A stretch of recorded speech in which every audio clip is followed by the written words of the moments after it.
Hi there folks, and welcome to this easiest way to learn C programming. In this video I will show you how to learn C coding in the easiest way that you can imagine. So what are we waiting for? Let's get started. Let me go ahead and maximize this editor, and as you may have noticed, I have this newly created file ex78_memory management function.c. So I have also created these functions that we're going to discuss shortly. So we're going to practice making codes in the future, and this is the best way to learn coding. More hands-on exercises, and at the end of this video I highly encourage you to answer the question, because it's the best way for you to teach yourself in programming. So today we're going to learn about memory management functions. So the std library on this line, the std library that I have included in here in this line as well.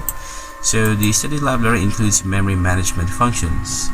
The statement, like on this line, this statement at the top of your program gives you access to the following. So when you have this, you have access to these following functions. So the first is malloc. So malloc functions returns a pointer to a contiguous block of memory that is of size bytes.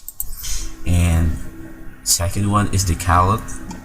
So calloc, and then the parameters num items and item size. This function returns a pointer to a contiguous block of memory that has num items each of size item size bytes, typically used for arrays, structures, and other derived data types. The allocated memory is initialized to 0. Next is the realloc function. So this function resizes the memory pointed to by the PTR, or the pointer to size bytes. The newly allocated memory is not initialized. And next is the free pointer function. This function releases the block of memory pointed to by PTR. So just a quick note that when you no longer need a block of allocated memory, use the function free to make the block available to be allocated again. So to sum it up, the malloc function, we can describe this simply as memory allocation.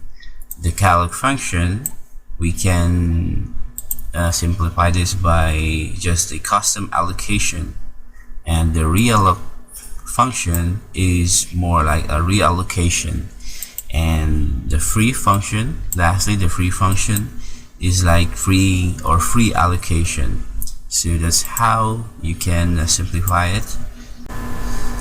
So that's it about this short video on how a memory management function works. So before we wrap up, let's go ahead and test your knowledge. I have here a little exercise for you on this tab. So I want you to include the header file, which gives access to memory management functions. So you may have noticed there's a missing piece of information in here that needs to be filled in, and if you already know the answer, please put it in the comment section below. Thank you.